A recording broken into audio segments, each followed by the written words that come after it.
ਸਵਾਗਤ ਦੇਸ਼ ਵਿਦੇਸ਼ਾਂ ਵਿੱਚ ਬੈਠੇ ਸਾਰੇ ਹੀ ਦਰਸ਼ਕਾਂ ਦਾ ਬਹੁਤ-ਬਹੁਤ ਸਵਾਗਤ ਕਰਦੇ ਹਾਂ ਪ੍ਰੋਗਰਾਮ ਗੱਲਾਂ ਤੇ ਗੀਤ ਵਿੱਚ। ਮੈਂ ਹਾਂ ਨੀਤੂ। ਕਹਿੰਦੇ ਨੇ ਕਿ ਭਾਰਤੀ ਇਤਿਹਾਸ ਜਿਹੜਾ ਨਾ ਇਹ ਬਹੁਤ ਹੀ ਪੁਰਾਤਨ ਹੈ ਔਰ ਇਸ ਦੀਆਂ ਜਦੋਂ ਬਿਲਡਿੰਗਸ ਦੀ ਗੱਲ ਕੀਤੀ ਜਾਵੇ ਜਾਂ ਬਣਤਰ ਦੀ ਗੱਲ ਕੀਤੀ ਜਾਵੇ, ਰਾਮਾਇਣ ਕਾਲ ਹੋ ਜਾਵੇ ਜਾਂ ਮਹਾਭਾਰਤ ਦਾ ਕਾਲ ਹੋ ਜਾਵੇ, ਉਸ ਸਮੇਂ ਦੀਆਂ ਬਣੀਆਂ ਹੋਈਆਂ ਬਿਲਡਿੰਗਸ ਅੱਜ ਵੀ ਖੜੀਆਂ ਨੇ। ਕਿਉਂਕਿ ਉਸ ਸਮੇਂ ਦੇ ਵਿੱਚ ਜੇਕਰ ਆਰਕੀਟੈਕਚਰ ਜਿਹੜੇ ਨੇ ਜਿਨ੍ਹਾਂ ਨੇ ਉਹਨਾਂ ਨੂੰ ਡਿਜ਼ਾਈਨ ਕੀਤਾ ਸੀ ਉਹ ਇੰਨੇ ਬਾ ਕਮਾਲ ਸੀ ਤੇ ਅੱਜ ਦਾ ਯੁੱਗ ਤਾਂ ਟੈਕਨੋਲੋਜੀ ਦੇ ਨਾਲ ਜੁੜਿਆ ਤੇ ਯਕੀਨਨ ਅੱਜ ਵੀ ਸਾਡੇ ਜਿਹੜੀਆਂ ਬਿਲਡਿੰਗਸ ਨੇ ਉਹ ਇੰਨੇ ਸਮੇਂ ਤੋਂ ਜਿਹੜੀਆਂ ਖੜੀਆਂ ਨੇ ਉਹਨਾਂ ਵੱਲੋਂ ਵੇਖ ਕੇ ਬਹੁਤ ਸਾਰੇ ਲੋਕ ਨੇ ਜਿਹੜੇ ਬਹੁਤ ਕੁਝ ਇਤਿਹਾਸ ਦੇ ਪੰਨਿਆਂ ਚੋਂ ਸਿੱਖਦੇ ਨੇ। ਇੱਥੋਂ ਤੱਕ ਕਿ ਵਿਦੇਸ਼ਾਂ ਦੇ ਵਿੱਚ ਵਸੇ ਹੋਏ ਆਰਕੀਟੈਕਚਰ ਵੀ ਜਿਹੜੇ ਭਾਰਤੀ ਆਰਕੀਟੈਕਚਰ ਨੇ ਉਹਨਾਂ ਦੀ ਜੇ ਕਿਹਾ ਜਾਵੇ ਨਾ ਵੀ ਸਹੁੰ ਖਾਂਦੇ ਨੇ, ਕਿਉਂਕਿ ਇੰਨੇ ਵਧੀਆ ਬਾ ਕਮਾਲ ਤਰੀਕੇ ਨਾਲ ਡਿਜ਼ਾਈਨ ਕੀਤਾ ਹੋਇਆ ਬਣਾਇਆ ਹੋਇਆ ਸਾਡੀਆਂ ਬਿਲਡਿੰਗਸ ਨੂੰ ਕਿ ਕਈ ਸੌ ਸਾਲ ਇੱਦਾਂ ਹੀ ਖੜੀਆਂ ਰਹਿੰਦੀਆਂ ਨੇ। ਸੋ ਗੱਲ ਚੱਲਦੀ ਪਈ ਹੈ ਆਰਕੀਟੈਕਚਰ ਦੀ, ਯਾਨੀ ਕਿ ਸਾਡੇ ਭਵਨ ਨਿਰਮਾਣ ਦੀ। ਤਾਂ ਜੇ ਗੱਲ ਕੀਤੀ ਜਾਵੇ ਇਸ ਦੀ ਵਾਤਾਵਰਨ ਦੇ ਨਾਲ, ਸੋ ਆਰਕੀਟੈਕਚਰ ਯਾਨੀ ਕਿ ਕਲਾ ਜਿਹੜੀ ਹੈ ਸਾਡੀ ਖਾਸ ਤੌਰ ਦੇ ਉੱਤੇ ਵਾਸਤੂ ਕਲਾ, ਇਹ ਸਾਡੇ ਵਾਤਾਵਰਨ ਦੇ ਨਾਲ ਕਿਵੇਂ ਜੁੜੀ ਹੋਈ ਹੈ ਜਾਂ ਇਹ ਕਹਿ ਲਈਏ ਵੀ ਵਾਤਾਵਰਨ ਸਾਡੇ ਵਾਸਤੂ ਕਲਾ ਨੂੰ ਕਿਵੇਂ ਪ੍ਰਭਾਵਿਤ ਕਰਦਾ ਹੈ ਤੇ ਕਿੱਥੋਂ ਤੱਕ ਇਹ ਸਹੀ ਹੈ ਜਾਂ ਇਹ ਕਿਵੇਂ ਸਾਡੇ ਆਲੇ ਦੁਆਲੇ ਨੂੰ ਮਹਿਕਾਉਂਦਾ। ਇਸ ਸਭ ਦੇ ਬਾਬਤ ਅੱਜ ਇਸ ਪ੍ਰੋਗਰਾਮ ਗੱਲਾਂ ਤੇ ਗੀਤ ਦੇ ਵਿੱਚ ਸਾਂਝ ਪਾਉਣ ਦੇ ਵਾਸਤੇ ਅਵਿਨਾਸ਼ ਸਿੰਘ ਜੀ ਆਰਕੀਟੈਕਚਰ ਸਾਡੇ ਕੋਲ ਮੌਜੂਦ ਨੇ। ਇਹਨਾਂ ਦੇ ਨਾਲ ਅੱਜ ਗੱਲਬਾਤ ਕਰਾਂਗੇ ਕਿਉਂਕਿ ਲੰਬੇ ਸਮੇਂ ਤੋਂ ਆਪਣਾ ਜਿਹੜਾ ਇਹ ਯੋਗਦਾਨ ਪਾਉਂਦੇ ਪਏ ਨੇ, ਵੱਖ-ਵੱਖ ਬਿਲਡਿੰਗਸ ਜਿਹੜੀਆਂ ਨੇ ਹੁਣ ਤੱਕ ਬਣਾ ਚੁੱਕੇ ਨੇ ਔਰ ਵਾਤਾਵਰਨ ਦੇ ਨਾਲ ਕਿਵੇਂ ਸਾਂਝ ਪਾਈ ਜਾਵੇ ਇਸ ਬਾਬਤ ਗੱਲਬਾਤ ਅਸੀਂ ਇਹਨਾਂ ਦੇ ਨਾਲ ਅੱਜ ਕਰਾਂਗੇ। ਸਰ ਬਹੁਤ-ਬਹੁਤ ਸਵਾਗਤ ਕਰਦੇ ਹਾਂ। ਸਤਿ ਸ਼੍ਰੀ ਅਕਾਲ ਜੀ, ਸਤਿ ਸ਼੍ਰੀ ਅਕਾਲ ਦਰਸ਼ਕਾਂ ਨੂੰ ਸਾਰਿਆਂ ਨੂੰ ਮੇਰੇ ਨੂੰ ਜੀ। ਸਰ ਕਿਉਂਕਿ ਅੱਜ ਦੀ ਅਸੀਂ ਗੱਲਬਾਤ ਕਰਨੀ ਹੈ ਸਾਡੀ ਵਾਸਤੂ ਕਲਾ ਦੀ। ਵਾਸਤੂ ਕਲਾ ਕਹਿੰਦੇ ਕਿ ਇਹੋ ਜਿਹੀ ਕਲਾ ਹੈ ਜਿਹੜੀ ਕਿ ਪੁਰਾਤਨ ਹੈ, ਬੜੇ ਸਮੇਂ ਤੋਂ ਭਾਰਤੀ ਸੰਸਕ੍ਰਿਤੀ ਦਾ ਹਿੱਸਾ ਬਣੀ ਰਹੀ ਹੈ। ਇਹਨੂੰ ਜੇ ਅਸੀਂ ਡਿਫਾਈਨ ਕਰਨਾ ਹੋਵੇ, ਖੁੱਲ੍ਹ ਕੇ ਵਿਸਥਾਰ ਦੇ ਨਾਲ ਗੱਲਬਾਤ ਕਰਨੀ ਹੋਵੇ ਤਾਂ ਕਿਵੇਂ ਅਸੀਂ ਕਰ ਸਕਦੇ ਹਾਂ? ਦੇਖੋ ਜੀ, ਵਾਸਤੂ ਕਲਾ ਜੋ ਕੋਈ ਇੱਕ ਡੈਫੀਨੇਸ਼ਨ ਤਾਂ ਆਪਾਂ ਮੈਂ ਇੱਕ ਆਮ ਦਰਸ਼ਕਾਂ ਦੇ ਸਮਝ 'ਚ ਆਏ ਜੀ। ਇੱਕ ਕਲਾ ਸਾਇੰਸ ਜਿਹਨੂੰ ਵਿਗਿਆਨ ਕਹਿੰਦੇ ਆ ਤੇ ਸੋਸ਼ਲ ਸਾਇੰਸ ਤਿੰਨਾਂ ਦਾ ਮਿਕਸ ਹੈਗਾ ਜੀ। ਸਾਡੀ ਬਿਲਕੁਲ प्योर साइंस भी नहीं है, प्योर आर्ट भी नहीं है और प्योर सोशल साइंसिस भी नहीं, लेकिन ये तिन्ना दा मिक्स है। और ये उदों तक ਜਦੋਂ ਤੱਕ ਅਸੀਂ ਮਤਲਬ ਇਹਨਾਂ ਸਾਰੀ ਚੀਜ਼ਾਂ ਨੂੰ ਸਮਝਦੇ ਨਹੀਂ ਹੈ ਉਦੋਂ ਤੱਕ ਮੈਂ ਆਮ ਦਰਸ਼ਕਾਂ ਨੂੰ ਸਮਝਣੇ ਕਹਿੰਦਾ ਕਿ ਅਗਰ ਆਰਕੀਟੈਕਚਰ ਨੂੰ ਦੇਖਿਆ ਜਾਏ ਜਾਂ ਵਾਸਤੂ ਕਲਾ ਨੂੰ ਹੈ ਕੀ ਇਹ ਬੜੀ ਸਿੰਪਲ ਜੀ ਚੀਜ਼ ਹੈ। ਤੁਸੀਂ ਛੋਟੇ ਤੋਂ ਛੋਟੇ 4 ਫੁੱਟ ਬਾਈ 4 ਫੁੱਟ ਦੀ ਸਪੇਸ ਨੂੰ ਬਣਾਉਣਾ ਜਾਂ ਇੱਕ ਜਗ੍ਹਾ ਜਿੱਥੇ ਤੁਸੀਂ ਰਹਿਣਾ ਹੈ ਉਹਨੂੰ ਕਿਵੇਂ ਖੂਬਸੂਰਤ ਬਣਾਉਣਾ ਹੈ, ਆਰਕੀਟੈਕਚਰ ਉੱਥੋਂ ਸ਼ੁਰੂ ਹੋ ਜਾਂਦੀ। ਔਰ ਸ਼ਾਇਦ ਇਹ ਹਰ ਬੰਦੇ ਨੂੰ ਆਪਣੇ ਰਹਿਣ ਦੀ ਥਾਂ ਦੇ ਬਾਰੇ ਬਿਲਕੁਲ ਪਤਾ ਹੁੰਦਾ ਜੀ। ਉੱਥੋਂ ਬਣਾ ਕਰਕੇ ਇੱਕ ਛੋਟਾ ਘਰ, ਉਹਦਾ ਆਪਣਾ ਜਿਹੜਾ ਵੱਡਾ ਘਰ ਹੈ, ਘਰ ਤੋਂ ਗਲੀਆਂ, ਗਲੀਆਂ ਤੋਂ ਮੁਹੱਲੇ, ਮੁਹੱਲੇ ਤੋਂ ਇੱਕ ਤਰ੍ਹਾਂ ਦੇ ਕਹਿ ਲਓ ਕਿ ਕਲੋਨੀਆਂ, ਕਲੋਨੀਆਂ ਤੋਂ ਸੈਕਟਰ, ਸੈਕਟਰਾਂ ਤੋਂ ਅੱਗੇ ਮਤਲਬ ਕਿ ਇੱਕ ਛੋਟਾ ਜਿਹਾ ਸ਼ਹਿਰ। ਇਹ ਸਾਰਾ ਜਿਹੜਾ ਹੈ ਇਹ ਆਰਕੀਟੈਕਚਰ ਦੀ ਇੱਕ ਪੂਰੀ ਦੀ ਪੂਰੀ ਜਿਹਨੂੰ ਕਹਿੰਦੇ ਰੂਪ ਰੇਖਾ ਤਿਆਰ ਕਰਦਾ ਹੈ ਜੀ। ਅਗਰ ਤੁਸੀਂ ਇਹਨੂੰ ਸਮਝੋ ਤਾਂ ਮਤਲਬ ਕਿ ਅਸੀਂ ਛੋਟੀ ਚੀਜ਼ ਨੂੰ ਲੈ ਕਰਕੇ ਇੱਕ ਵੱਡਾ ਸੈਕਸ਼ਨ ਤੱਕ ਅਗਰ ਜਦੋਂ ਤੱਕ ਇਹਨਾਂ ਨੂੰ ਆਪਸ ਨਹੀਂ ਜੋੜ ਸਕਦੇ ਤੇ ਆਰਕੀਟੈਕਚਰ ਦਾ ਪੂਰਾ ਜਿਹਨੂੰ ਕਹਿ ਲਓ ਤਾਣਾ ਬਾਣਾ ਉਹ ਵਿਗੜ ਜਾਂਦਾ ਹੈ। ਅੱਜ ਅਗਰ ਕੋਈ ਸ਼ਹਿਰ ਜਾਂ ਕਿਸੇ ਦਾ ਘਰ ਵਧੀਆ ਹੈਗਾ ਤੇ ਉਹਦੀ ਕਿਤੇ ਨਾ ਕਿਤੇ ਕੁਝ ਆਰਕੀਟੈਕਚਰ ਦਾ ਯੋਗਦਾਨ ਅੱਛਾ ਹੋਏਗਾ। ਅਗਰ ਕੋਈ ਸ਼ਹਿਰ ਵਧੀਆ ਚੱਲ ਰਿਹਾ ਜਾਂ ਮਾੜਾ ਚੱਲ ਰਿਹਾ, ਦੋਨੋਂ 'ਚ ਆਰਕੀਟੈਕਚਰ ਦਾ ਕਿਤੇ ਨਾ ਕਿਤੇ ਕਿਸੇ ਨਾ ਕਿਸੇ ਫੀਲਡ ਦੇ ਵਿੱਚ ਉਹਦਾ ਯੋਗਦਾਨ ਹੋਏਗਾ। ਤਾਂ ਆਰਕੀਟੈਕਚਰ ਬੜੀ ਪ੍ਰਭਾਵੀ ਚੀਜ਼ ਹੈ ਜੀ। ਚੰਡੀਗੜ੍ਹ ਬੜਾ ਵਧੀਆ ਐਗਜ਼ਾਮਪਲ ਕਿ ਇੱਕ ਛੋਟਾ ਜਿਹਾ ਉਹਦਾ ਘਰ ਦਾ ਇੱਕ ਪਲਾਟ ਦਾ ਸਾਈਜ਼ ਔਰ ਇੱਕ ਪੂਰਾ ਦਾ ਪੂਰਾ ਸ਼ਹਿਰ ਅਸੀਂ ਸ਼ਾਇਦ ਉਹਨੂੰ ਹੀ ਮਲਟੀਪਲਾਈ ਹੀ ਕਰੀ ਜਾਂਦੇ ਹਾਂ, 1 ਤੋਂ ਸੈਕਟਰ 2 ਸੈਕਟਰ, ਉਹ ਇੱਕ ਸਿਸਟਮ ਹੈ। ਤਾਂ ਆਰਕੀਟੈਕਚਰ ਇੱਕ ਮਤਲਬ ਬੜੀ ਛੋਟੀ ਜੀ ਆਪਣੀ ਘਰ ਤੋਂ ਸ਼ੁਰੂ ਹੁੰਦੀ ਹੈ, ਇੱਕ 4 ਬਾਈ 4 ਦੀ ਸਪੇਸ ਤੋਂ ਵੀ ਜਿੱਥੇ ਬੰਦੇ ਨੇ ਬਹਿਣਾ ਹੈ ਉੱਥੋਂ ਵੀ ਆਰਕੀਟੈਕਚਰ ਸ਼ੁਰੂ ਹੋ ਕਰਕੇ ਇੱਕ ਸ਼ਹਿਰ ਬਸਦੇ ਹੈ ਔਰ ਲੋਕਾਂ ਦੀ ਪੂਰੀ ਜੀਵਨ ਨੂੰ ਪ੍ਰਭਾਵਿਤ ਕਰਦੇ ਹੈ। ਇਹਦਾ ਬਹੁਤ ਵੱਡਾ ਹੋਰ ਬਿਲਕੁਲ ਗੱਲ ਕਰਦੇ ਹਾਂ ਖਾਸ ਤੌਰ ਦੇ ਉੱਤੇ ਅਸੀਂ ਅੱਜ ਦੇ ਸਮੇਂ ਦੀ। ਇੱਕ ਉਹ ਸਮਾਂ ਸੀ ਅਸ਼ਵਨੀ ਸਰ, ਅਵਿਨਾਸ਼ ਸਰ, ਜਦੋਂ ਬੰਦਾ ਨਾ ਘਰ ਬਣਾਉਂਦਾ ਸੀ, ਇੱਕ ਕਮਰਾ ਸਾਹਮਣੇ ਪਾ ਲਿਆ, ਇੱਕ ਉਹਦੇ ਨਾਲ ਪਾਤਾ, ਇੱਕ ਹੋਰ ਪਾਤਾ, ਬਾਥਰੂਮ ਇੱਧਰ ਬਣਾ ਲਿਆ, ਕਿਉਂਕਿ ਪੁਰਾਣੇ ਸਮਿਆਂ ਦੇ ਵਿੱਚ ਐਵੇਂ ਘਰ ਬਣਦੇ ਹੁੰਦੇ ਸੀ। ਅੱਜ ਕਿਉਂ ਲੋੜ ਪੈ ਗਈ ਸਾਨੂੰ ਆਰਕੀਟੈਕਚਰ ਦੀ? ਕਿਉਂ ਅਸੀਂ ਬਿਨਾਂ ਆਰਕੀਟੈਕਚਰ ਤੋਂ ਆਪਣੀਆਂ ਬਿਲਡਿੰਗਸ, ਭਾਵੇਂ ਛੋਟੇ ਤੋਂ ਛੋਟਾ ਘਰ ਹੋਵੇ, ਭਾਵੇਂ ਵੱਡੇ ਤੋਂ ਵੱਡਾ ਘਰ ਹੋਵੇ, ਉਹਨਾਂ ਤੋਂ ਬਗੈਰ ਅਸੀਂ ਉਹਨੂੰ ਲੱਗਦਾ ਕਿ ਸੰਭਵ ਹੀ ਨਹੀਂ ਹੈ ਘਰ ਬਣਾਉਣਾ? ਕਾਰਨ ਕੀ ਹੈ ਇਹਦੇ ਪਿੱਛੇ? ਨਹੀਂ, ਦੋਨੋਂ ਚੀਜ਼ਾਂ ਹੈਗੀਆਂ ਜੀ। ਜੋ ਪੁਰਾਣੀਆਂ ਚੀਜ਼ਾਂ ਸੀ ਉਹਨਾਂ 'ਚ ਵੀ ਬਹੁਤ ਤੱਤ ਸੀਗਾ ਜੀ। ਅੱਜ ਵੀ ਅਗਰ ਜੇ ਤੁਸੀਂ ਮਤਲਬ ਜਿਹੜੀ ਤੁਸੀਂ ਗੱਲ ਕੀਤੀ ਹੈ ਕਿ ਲੋਕ ਇੱਕ ਕਮਰਾ ਪਾ ਲੈਂਦੇ ਸੀ, 2 ਜਦੋਂ ਲੋਕਾਂ ਕੋਲ ਉਨੀ ਮਤਲਬ ਸਹੂਲੀਅਤ ਨਹੀਂ ਸੀ, ਉਹਨਾਂ ਪੈਸਾ ਨਹੀਂ ਸੀ, ਉਹ ਇੱਕ ਸਿਸਟਮ ਸੀਗਾ ਜੀ, ਉਹ ਬੁਰਾ ਨਹੀਂ ਸੀ। ਉਦੋਂ ਇਕਨੋਮਿਕਲ ਅਸੀਂ ਇੰਨੇ ਸਟਰੋਂਗ ਨਹੀਂ ਸੀਗੇ ਕਿ ਸਾਡੇ ਕੋਲ ਇਕੱਠਾ ਪੈਸਾ ਆਏ। ਲੋਕਾਂ ਕੋਲ ਹੁੰਦਾ ਸੀ ਮੇਰੇ ਕੋਲ ਇੱਕ ਪਲਾਟ ਪਿਆ ਹੈ, ਮੇਰੇ ਕੋਲ ਅੱਜ ਜਿੰਨਾ ਕੁ ਪੈਸਾ ਆਇਆ ਮੈਂ ਉਹਨੂੰ ਬਣਾ ਲਿਆ। ਕਿਉਂਕਿ ਦੇਖੋ ਆਰਕੀਟੈਕਚਰ ਅਸੀਂ ਕहेंगे ਅੱਜ ਸ਼ੁਰੂ हुई है, ये नहीं है। जिस दिन बंदे ने जीवन जमया उस दिन तो आर्किटेक्चर शुरू। क्यों? जिस दिन कि कपड़े पाने और रोटी खानी है और तीसरा काम उन्होंने शेल्टर बनाना शुरू किया, उस तो बगैर रह नहीं सकता। सो शेल्टर बनाना ਉਹਦੀ ਇੱਕ ਪ੍ਰਾਇਮਰੀ ਇੰਪੋਰਟੈਂਸ ਰਹੀ ਹੈ ਜੀ। ਪੁਰਾਣੇ ਟਾਈਮਾਂ 'ਚ ਕੀ ਹੈ ਕਿ ਚਲੋ ਜੰਗਲਾਂ 'ਚੋਂ ਬਚਣ ਲਈ, ਅੱਜ ਦੇ ਟਾਈਮ ਦੇ ਵਿੱਚ ਕਿ ਆਪਸ ਦੇ ਵਿੱਚ ਰਹਿਣ ਲਈ, ਸੋ ਉਹ ਹੈ। ਤਾਂ ਉਹ ਉਦੋਂ ਉਹ ਸਿਸਟਮ ਸੀ ਕਿ ਲੋਕਾਂ ਕੋਲ ਇੰਨਾ ਪੈਸਾ ਨਹੀਂ ਹੁੰਦਾ ਸੀ।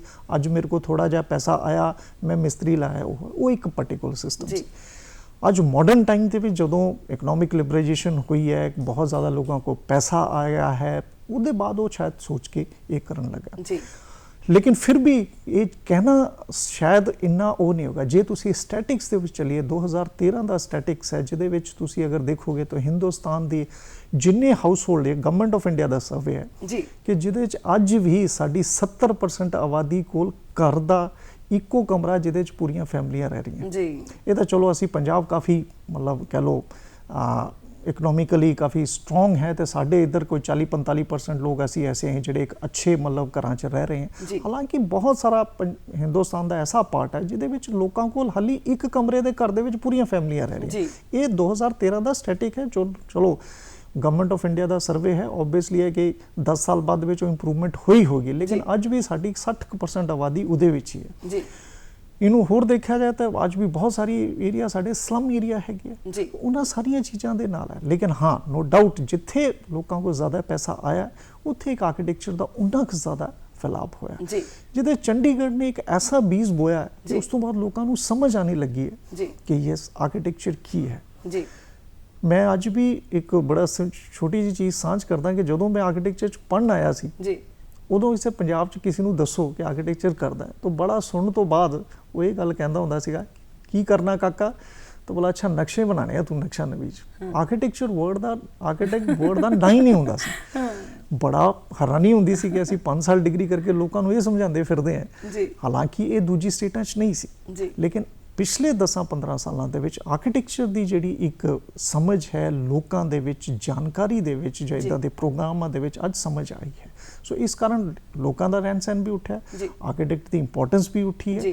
ਇਹਨਾਂ ਸਾਰੀਆਂ ਚੀਜ਼ਾਂ ਨਾਲ ਹੀ ਇਹ ਸਾਰੀਆਂ ਚੀਜ਼ਾਂ। ਬਿਲਕੁਲ ਸਰ, ਗੱਲ ਕਰਦੇ ਹਾਂ ਅਸੀਂ ਵਾਸਤੂ ਕਲਾ ਦੀ, ਹੈ ਨਾ।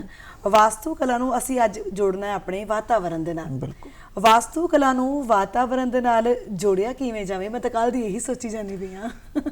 ਨਹੀਂ, ਇਹਨੂੰ ਆਪਾਂ ਦੂਜੇ ਤਰੀਕੇ ਨਾਲ ਕਿ ਵਾਸਤੂ ਕਲਾ ਇਨਵਾਇਰਨਮੈਂਟ ਜਾਂ ਵਾਤਾਵਰਣ ਤੋਂ ਅਲੱਗ ਹੋ ਹੀ ਨਹੀਂ ਸਕਦਾ।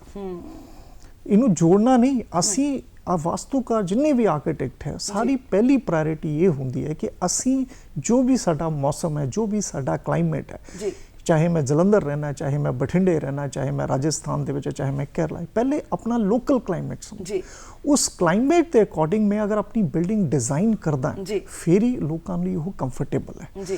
ਅਗਰ ਮੇਰੀ ਬਿਲਡਿੰਗ ਅਗਰ ਮਤਲਬ ਮੈਂ ਉਸੇ ਹਿਸਾਬ ਨਾਲ ਬਣਾਉਣੇ, ਜੇ ਅਸੀਂ ਆਪਣੀ ਬਿਲਡਿੰਗਾਂ ਉਸੇ ਹਿਸਾਬ ਨਾਲ ਬਣਾਉਣੇ ਕਿ ਨਹੀਂ ਸਾਰਾ ਗਲਾਸ ਲਾ ਲਿਆ, ਗਰਮੀ ਬਹੁਤ ਹੈ, ਅਲਟੀਮੇਟਲੀ ਕੀ ਹੋਊਗਾ? ਇੱਕ ਤਰ੍ਹਾਂ ਦੇ ਗਰਮੀ ਦੀ ਅਸੀਂ ਇੱਕ ਮਤਲਬ ਗਲਾਸ ਹਾਊਸ ਬਣਾਤਾ ਜਿਸ 'ਚ ਇੰਨੀ ਗਰਮੀ ਹੋਣੀ ਜੀ। ਸੋ ਸਾਡਾ ਕਲਾਈਮੇਟ ਬੜਾ ਵਰਸਟਾਈਲ ਹੈ, ਜਿਹਦੇ ਵਿੱਚ 2-3 ਮਹੀਨੇ ਤੁਹਾਨੂੰ ਧੁੱਪ ਵੀ ਚਾਹੀਦੀ ਹੈ, 2-3 ਮਹੀਨੇ ਤੁਹਾਨੂੰ ਧੁੱਪ ਨਹੀਂ ਚਾਹੀਦੀ ਹੈ, 2-3 ਮਹੀਨੇ ਤੁਹਾਨੂੰ ਹਵਾ ਚਾਹੀਦੀ ਹੈ। ਸਾਨੂੰ ਸਭ ਤੋਂ ਪਹਿਲੇ ਜਿੰਨੇ ਵੀ ਘਰ ਡਿਜ਼ਾਈਨ ਕਰਨੇ ਪੈਂਦੇ ਆ, ਉਹ ਸਭ ਤੋਂ ਪਹਿਲੀ ਪ੍ਰਾਇਮਰੀ ਇੰਪੋਰਟੈਂਸ ਹੈ ਕਿ ਅਸੀਂ ਕਲਾਈਮੇਟ ਨੂੰ ਸਮਝ ਕੇ ਉਹਦੇ ਹਿਸਾਬ ਨਾਲ ਕਰਾਂ। ਅਗਰ ਅਸੀਂ ਕਲਾਈਮੇਟ ਨੂੰ ਸਮਝ ਕੇ ਸਾਡੇ ਘਰ ਡਿਜ਼ਾਈਨ ਕੀਤੇ ਹੋਏ ਆ ਜਾਂ ਹੁੰਦੇ ਆ, ਤੁਹਾਡੀਆਂ ਅੱਧੀਆਂ ਤੋਂ ਜ਼ਿਆਦਾ ਪ੍ਰੋਬਲਮਾਂ ਸੋਲਵ ਹੈ। ਨੋਟ ਆਪਾਂ ਇਹ ਨਾ ਕਹੀਏ ਕਿ ਵੀ ਉਹਦੇ ਬਾਰੇ ਬੰਦੇ ਦੀ ਹੈਲਥ ਤੇ ਬੜਾ ਇਫੈਕਟ ਕਰਦਾ ਹੈ ਕਿ ਅਗਰ ਬੰਦੇ ਦੇ ਦੇਖੋ ਇਹ ਬੰਦੇ ਨੂੰ ਇਹ ਸ਼ੁਰੂ ਤੋਂ ਸਮਝ ਆਈ। ਤੁਸੀਂ ਵੀ ਕਦੀ ਪਲਾਟ ਲੈਣ ਜਾਂਦੇ ਹੋ, ਤੁਸੀਂ ਇਹ ਦੇਖਦੇ ਹੋ ਕਿ ਮੇਰਾ ਘਰ ਉੱਥੇ ਸੜਕ ਆਉਂਦੀ ਹੈ ਵੀ ਆਸੇ ਪਾਸੇ ਥੋੜਾ ਖੁੱਲਾ ਕਿ ਹਵਾ ਪਾਣੀ ਆ ਜਾਊ ਕਿ ਨਹੀਂ ਆ ਜਾਊ। ਅਗਰ ਬਸ ਇਹੀ এনवायरमेंट ਹੈ, ਅਗਰ ਅਸੀਂ ਉਹਨੂੰ ਨਹੀਂ ਸਮਝਾਂਗੇ ਕਿ ਬੰਦਾ ਦੀ ਇੰਨੀ ਸਮਝ ਹੁੰਦੀ ਹੈ ਕਿ ਉਹਨੂੰ ਕਹੋਗੇ ਬਿਲਕੁਲ ਚਾਰੋਂ ਪਾਸੇ ਬੰਦ ਹੈ ਤੂੰ ਇੱਥੇ ਪਲਾਟ ਲੈ ਲੈ, ਉਹ ਕਈ ਦਿਨ ਨਹੀਂ ਲਏਗਾ, ਚਾਹੇ ਉਹ ਆਰਕੀਟੈਕਟ ਕੋ ਬਹੁਤ ਬਾਅਦ ਚ ਜਾਏ। ਉਹ ਜਿਹੜੀ ਸਮਝ ਹੈ ਉਹੀ ਸਾਰਾ ਕੁਝ ਵਾਤਾਵਰਣ ਹੈ ਜੀ। ਸੋ ਉਹ ਵਾਤਾਵਰਣ ਦੇ ਨਾਲ ਹੀ ਇਹਨਾਂ ਸਾਰੀਆਂ ਚੀਜ਼ਾਂ ਦੇ ਨਾਲ ਹੈ। ਸੋ ਆਰਕੀਟੈਕਚਰ ਵਾਤਾਵਰਣ ਤੋਂ ਤਾਂ ਅਲੱਗ ਹੋ ਹੀ ਨਹੀਂ ਸਕਦੀ, ਇਹ ਇਹਦਾ ਪਾਰਟ ਹੈ ਕਿ ਅਸੀਂ ਵੀ ਇੱਕ ਈਕੋਸਿਸਟਮ ਜਿਹਨੂੰ ਕਹਿੰਦੇ ਆ ਕਿ ਵੀ ਸਾਡੀ ਅਸੀਂ ਸਾਰੇ ਲਿਵਿੰਗ ਆਰਗੇਨਿਜ਼ਮ ਰਹਿ ਰਹੇ ਆ ਇੱਕ ਈਕੋਸਿਸਟਮ 'ਚ ਚੱਲਦੇ ਆ ਕਿ ਅਸੀਂ ਰਹਿ ਰਹੇ ਹਾਂ, ਪਾਣੀ ਹੈ, ਹਵਾ ਹੈ, ਸਾਰਾ ਕੁਝ ਹੈ।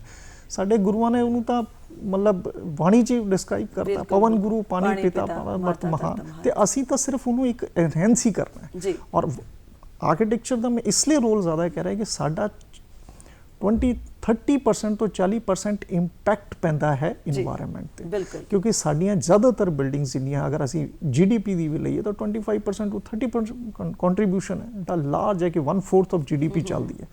अगर मैं अनसेंसलेट इंडस्ट्री लें तो नॉर्मली 40% तो ज़्यादा चली जाती है। सो इसलिए तो इंपैक्ट बहुत होता है, इसलिए सब तो ज़्यादा जोर भी यही होता है कि असी इन्वायरमेंट फ्रेंडली इन्वायरमेंट ਨੂੰ ਧਿਆਨ 'ਚ ਰੱਖਦੇ ਹੋਏ ਹੀ ਹਰ ਬਿਲਡਿੰਗ ਡਿਜ਼ਾਈਨ ਕਰੀ ਜਾਏ, ਇਹਨੂੰ ਅਲੱਗ ਨਾ ਸਮਝੇ, ਅਸੀਂ ਇਹਦਾ ਪਾਰਟ ਹੋਵਾਂਗੇ। ਬਿਲਕੁਲ, ਕਿਉਂਕਿ ਤੁਸੀਂ ਵਾਸਤੂ ਕਲਾ ਦੇ ਨਾਲ ਪਿਛਲੇ ਲੰਬੇ ਸਮੇਂ ਤੋਂ ਜੁੜੇ ਹੋਏ ਹੋ ਔਰ ਕਾਫੀ ਸਮਾਂ ਹੋ ਗਿਆ, ਬਹੁਤ ਸਾਰੀਆਂ ਬਿਲਡਿੰਗਸ ਜਿਹੜੀਆਂ ਨੇ ਤੁਹਾਡੇ ਹੱਥੋਂ ਨਿਕਲੀਆਂ ਨੇ।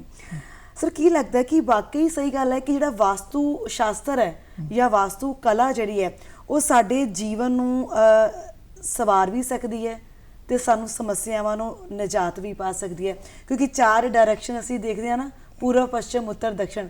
ਕਈ ਵਾਰੀ ਕਹਿੰਦੇ ਨੇ ਵੀ ਇੱਧਰਲੀ ਡਾਇਰੈਕਸ਼ਨ 'ਚ ਘਰ ਬਣਾਉਣਾ ਚੰਗਾ ਹੈ, ਉੱਧਰਲੀ ਡਾਇਰੈਕਸ਼ਨ 'ਚ ਘਰ ਬਣਾਉਣਾ ਚੰਗਾ ਹੈ, ਇੱਧਰ ਆਹ ਬੂਟਾ ਲਾਉਣਾ ਚੰਗਾ ਹੈ, ਆਹ ਬੂਟਾ ਤੁਹਾਡੇ ਘਰ ਵਿੱਚ ਹੋਣਾ ਨਹੀਂ ਚਾਹੀਦਾ ਜੇ ਇਸ ਡਾਇਰੈਕਸ਼ਨ 'ਚ। ਵਾਕਈ ਇਹ ਸਾਰਾ ਕੁਝ ਸਹੀ ਹੈ? देखो जी, अल्टीमेटली वास्तु शास्त्र कह लो या वास्तु कला के, ये अल्टीमेटली सारा कुछ वातावरण नाल रिलेटेड है। ये युगो युग अटल है जी कि सूरज जिहड़ा है पूरब तो ही निकलना जी, नहीं बदल सकिया।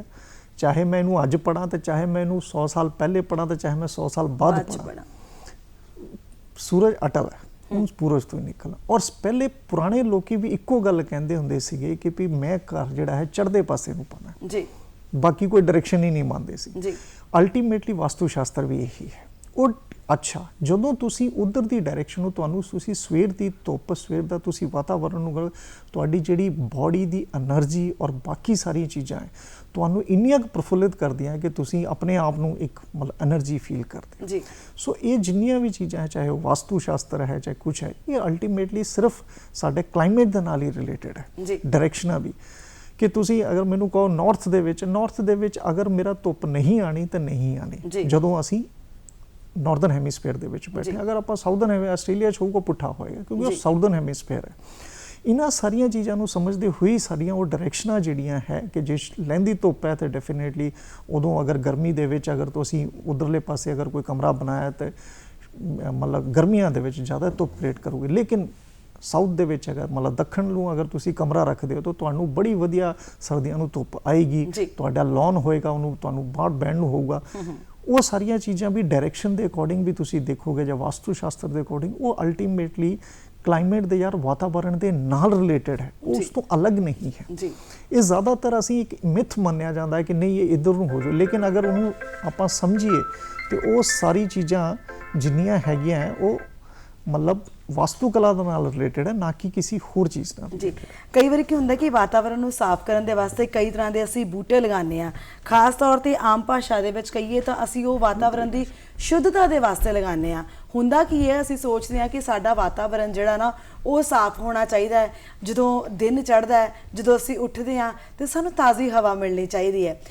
ਜਿਹੜੇ ਬੂਟੇ ਹੈ ਜਿਹੜੇ ਅਸੀਂ ਆਪਣੇ ਘਰਾਂ ਦੇ ਵਿੱਚ ਲਗਾਉਂਦੇ ਹਾਂ, ਇਹ ਵਾਤਾਵਰਣ ਨੂੰ ਤਾਂ ਸ਼ੁੱਧ ਕਰਦੇ ਨੇ, ਕੀ ਸਾਡੇ ਘਰ ਦੇ ਨਾਲ ਜੁੜੀਆਂ ਹੋਈਆਂ ਸਮੱਸਿਆਵਾਂ ਨੂੰ ਵੀ ਹੱਲ ਕਰਦੇ ਨੇ?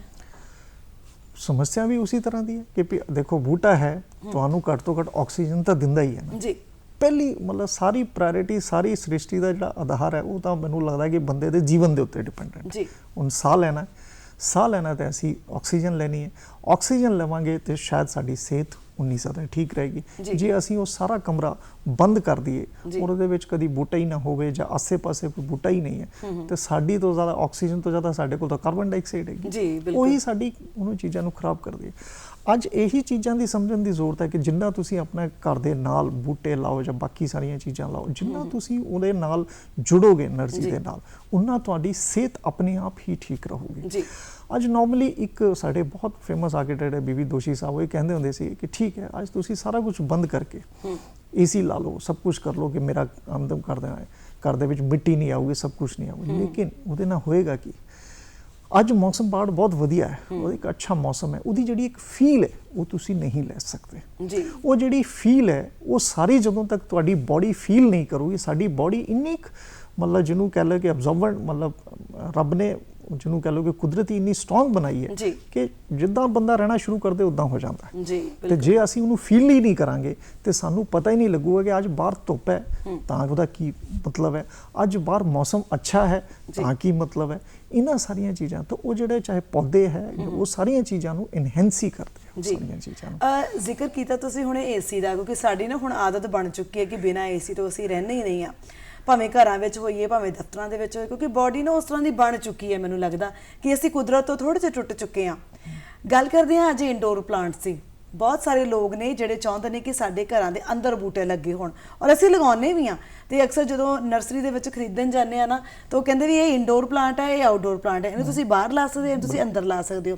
ਇਹ ਜਿਹੜਾ ਪਲਾਂਟ ਹੈ ਤੁਸੀਂ ਅੰਦਰ ਵੀ ਲਾ ਸਕਦੇ ਹੋ, ਤੁਸੀਂ ਬਾਹਰ ਵੀ ਲਾ ਸਕਦੇ ਹੋ। ਕਿ ਜਿਹੜੇ ਉਹ ਅੰਦਰ ਲੱਗੇ ਹੋਏ ਪਲਾਂਟ ਨੇ, ਕਮਰਿਆਂ ਦੇ ਅੰਦਰ ਰੱਖੇ ਹੁੰਦੇ ਨੇ, ਕਿ ਉਹ ਸਾਡੀ ਬਾਡੀ ਨੂੰ ਵਧੀਆ ਨਹੀਂ ਕਰ ਸਕਦੇ? ਨਹੀਂ ਕਰ ਸਕਦੇ, ਕੁਝ ਹੱਦ ਤੱਕ ਕਰਨਗੇ। ਜਿਹੜੇ ਇੰਡੋਰ ਪਲਾਂਟ ਹੁੰਦੇ ਉਹ ਸਿਰਫ ਚੱਲਦੇ ਵੀ ਇਸ ਲਈ ਹੈ ਕਿਉਂਕਿ ਉਹ ਥੋੜੀ ਘੱਟ ਧੁੱਪ ਦੇ ਵਿੱਚ ਵੀ ਉਹ ਗਰੋਨ ਅਪ ਹੋ ਜਾਂਦੇ। ਉਹਨਾਂ ਦਾ ਮੇਨ ਮਕਸਦ ਹੀ ਹੁੰਦਾ। ਜਿਹੜੇ ਵੱਡੇ ਪਲਾਂਟਸ ਹੈਗੇ ਉਹ ਬਾਹਰ ਹੀ ਗਰੋਨ ਅਪ ਹੁੰਦੇ ਕਿਉਂਕਿ ਉਹਨਾਂ ਨੂੰ ਧੁੱਪ ਦੀ ਕੰਟੈਂਟ, ਜਿਹੜਾ ਕਲੋਰੋਫਾਰਮ ਦਾ ਕੰਟੈਂਟ ਹੈ ਉਹ ਜ਼ਿਆਦਾ ਚਾਹੀਦਾ ਹੁੰਦਾ। ਇਹ ਇੱਕ ਨਾਰਮਲੀ ਇੱਕ ਕੁਦਰਤੀ ਨਿਯਮ ਹੈ ਜੀ। ਤੁਸੀਂ ਇਹ ਨਹੀਂ ਦੇਖਿਆ ਹੋਗਾ, ਤੁਸੀਂ ਜੰਗਲ ਵੀ ਦੇਖੋਗੇ ਤਾਂ ਬਹੁਤ ਸਾਰੇ ਐਸੇ ਟਰੀਜ਼ ਵੀ ਹੋਣਗੇ ਕਿ ਜਿਹੜੇ ਬਹੁਤ ਵੱਡੇ ਹੁੰਦੇ ਔਰ ਉਹਦੇ ਥੱਲੇ ਇੱਕ ਛੋਟੇ ਟਰੀਜ਼ ਵੀ ਹੁੰਦੇ। ਬੇਸਿਕਲੀ ਕਨਸੈਪਟ ਉਹੀ ਹੁੰਦਾ ਜੀ ਕਿ ਉਹਨੂੰ ਥੋੜੀ ਛਾਂ ਦੇ ਵਿੱਚ ਉਹਨੂੰ ਆਪਣੇ ਆਪ ਨੂੰ ਉਗਾ ਲੈਣਾ ਤੇ ਜਿਹੜਾ ਵੱਡਾ ਟਰੀ ਹੈ ਉਹਨੂੰ ਆਪਣੀ ਧੁੱਪ ਦੇ ਵਿੱਚ ਆਪਣੇ ਆਪ ਨੂੰ ਉਗਾ ਲੈਣਾ। ਇਹ ਕੁਦਰਤ ਨੇ ਆਪਣਾ ਇੱਕ ਬੈਲੈਂਸ ਨਿਯਮ ਬਣਾਇਆ ਹੋਇਆ ਜੀ। ਅਸੀਂ ਉਹਨੂੰ ਹੀ ਚੱਕ ਕੇ ਅੰਦਰ ਰੱਖ ਲੈਣੇ, ਕੋਈ ਫਰਕ ਉਹਦੇ ਨਾਲ ਇਹ ਹੈ ਕਿ ਅੰਦਰ ਚਲੋ ਹੈ। ਲੇਕਿਨ ਫਿਰ ਵੀ ਮੈਂ ਇਹ ਕਹੂੰਗਾ ਕਿ ਜਿੰਨਾ ਬੰਦਾ ਆਪਣੀ ਆਪ ਨੂੰ ਬਾਹਰ ਤੇ ਨੇਚਰ ਨਾਲ ਜੋੜੇਗਾ, ਦੇਖੋ ਨੇਚਰ ਨੇ ਆਪਣੇ ਆਪ ਨੂੰ ਇੱਕ ਬੜਾ ਬੈਲੈਂਸ ਬਣਾਇਆ ਹੋਇਆ ਜੀ। ਇਹਨੂੰ ਆਪਾਂ ਕੁਝ ਮਤਲਬ ਚਾਹੇ ਇੱਧਰ ਕਹੀਏ ਚਾਹੇ ਉੱਧਰ ਕਹੀਏ, ਨੇਚਰ ਨੇ ਆਪਣੇ ਆਪ ਨੂੰ ਬੜਾ ਬੈਲੈਂਸ ਬਣਾਇਆ। ਜੇ ਤੁਸੀਂ ਵੀ ਨੇਚਰ ਦੇ ਨਾਲ ਰਹੋਗੇ ਤੁਹਾਨੂੰ ਨਾ ਗਰਮੀ ਵੀ ਬਹੁਤ ਜ਼ਿਆਦਾ ਅਹਿਸਾਸ ਨਹੀਂ ਹੋਊਗਾ, ਤੁਹਾਨੂੰ ਠੰਡ ਦਾ ਵੀ ਬਹੁਤ ਜ਼ਿਆਦਾ ਅਹਿਸਾਸ ਨਹੀਂ ਹੋਊਗਾ। ਠੀਕ ਹੈ, ਇਹ ਸਾਰੀਆਂ ਚੀਜ਼ਾਂ। ਹਾਂ, ਪਲਾਂਟਸ ਕੁਝ ਹੱਦ ਤੱਕ ਉਹਨਾਂ ਚੀਜ਼ਾਂ ਨੂੰ ਮਤਲਬ ਕਾਊਂਟਰ ਜ਼ਰੂਰ ਕਰਦੇ ਆ, ਲੇਕਿਨ ਜਿਹਨੂੰ ਕਹਿ ਲਓ ਕਿ ਬਾਹਰ ਦੀ ਜਿਹੜੀਆਂ ਮਤਲਬ ਆਪਣੀ ਕੀ ਕਹਿੰਦੇ ਆ ਕੁਦਰਤੀ ਜਿਹੜੀ ਹਵਾएं ਹੈ ਉਹਨੂੰ ਇੰਨਾ ਇਫੈਕਟ ਨਹੀਂ ਕਰ ਸਕਦੇ ਜੀ। ਬਿਲਕੁਲ। ਅਸੀਂ ਨਾ ਜਦੋਂ ਛੋਟੇ ਹੁੰਦੇ ਸੀ ਨਾ ਤਾਂ ਘਰਾਂ ਦੇ ਵਿੱਚ ਨਾ ਮਨੀ ਪਲਾਂਟ ਲੱਗਾ ਹੁੰਦਾ ਸੀ, ਹਨਾ, ਤੇ ਉਹ ਅਕਸਰ ਲੋਕੀ ਕਹਿੰਦੇ ਹੁੰਦੇ ਸੀ ਵੀ ਜਦੋਂ ਚੋਰੀ ਤੋੜ ਕੇ ਲਿਆਇਆ ਜਾਵੇ ਨਾ ਮਨੀ ਪਲਾਂਟ ਤੇ ਉਹ ਘਰ 'ਚ ਪੈਸੇ ਬੜੇ ਆਉਂਦੇ ਨੇ। ਇੱਥੋਂ ਤੱਕ ਕਿ ਹੁਣ ਜਦੋਂ ਜਿੱਦਾਂ ਵੱਡੇ ਹੋਏ ਤਾਂ ਪਤਾ ਲੱਗਾ ਵੀ ਉਹ ਇੱਕ ਪੋਜ਼ਿਟਿਵ ਵਾਈਬਸ ਦਿੰਦਾ, ਇੱਕ ਚੰਗੀ ਸੋਚ ਤੁਹਾਡੇ ਲਈ ਕ੍ਰੀਏਟ ਕਰਦਾ ਮਨੀ ਪਲਾਂਟ। ਇਹਦਾ ਮਕਸਦ ਜਿਹੜਾ ਉਹ ਹੀ ਹੈ। ਵੱਖਰੀ ਗੱਲ ਹੈ ਕਿ ਅਸੀਂ ਉਹਨੂੰ ਪੈਸਿਆਂ ਦੇ ਨਾਲ ਜੋੜ ਲਿਆ।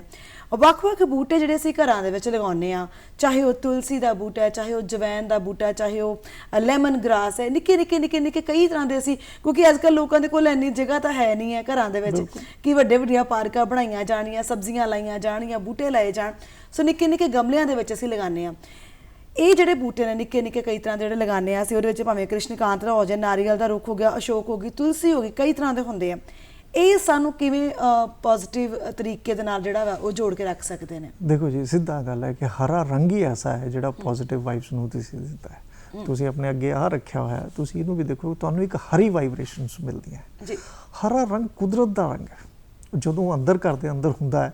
ਈਵਨ ਕਿ ਜਦੋਂ ਜੋ ਤੁਹਾਡੇ ਪਲਾਂਟਸ ਦੇ ਨਾਲ ਹੁੰਦਾ, ਕਿਉਂਕਿ ਪਲਾਂਟ ਦਾ ਆਪਣਾ ਇੱਕ ਥੋੜਾ ਬਹੁਤ ਇੱਕ ਨੇਚਰ ਦਾ ਇੱਕ ਐਸਾ ਨਿਯਮ ਹੈ ਕਿ ਅੱਜ ਪੱਤਾ ਥੋੜਾ ਜਿਹਾ ਹਰਾ ਹੈ, ਕੱਲ ਨੂੰ ਥੋੜਾ ਹੋਰ ਜ਼ਿਆਦਾ ਹੋ ਜਾਏਗਾ, ਥੋੜਾ ਇੱਕ ਕੁਦਰਤ ਦਾ ਆਪਣੀ ਹੋਇਆ, ਕਿਉਂਕਿ ਉਹ ਲਿਵਿੰਗ ਆਰਗੇਨਿਜ਼ਮ ਹੈ। ਜਿਹੜਾ ਆਰਟੀਫਿਸ਼ਲ ਹੁੰਦਾ ਉਹਦਾ ਇੱਕ ਰੰਗ ਕਦੀ ਬਦਲਦਾ ਨਹੀਂ ਹੈ। ਜਿਹੜਾ ਲਿਵਿੰਗ ਆਰਗੇਨਿਜ਼ਮ ਹੈ, ਜਿਹਦੇ ਥੋੜੀ ਬਹੁਤ ਜਾਨ ਹੈ, ਕੁਦਰਤੀ ਜਾਨ ਹੈ, ਉਹ ਥੋੜੇ ਬਹੁਤ ਆਪਣੇ ਰੰਗ, ਉਹ ਜਿਹੜੀ ਇੱਕ ਵਾਈਬ੍ਰੇਸ਼ਨਸ ਹੈਗੀਆਂ ਉਹ ਸਾਨੂੰ ਦਿੰਦੀਆਂ, ਉਹ ਸਾਡੀ ਬੋਡੀ એનર્ਜੀ, ਉਹਨੂੰ ਸਾਰੇ ਇਹ ਚੀਜ਼ਾਂ ਹੁੰਦੀਆਂ।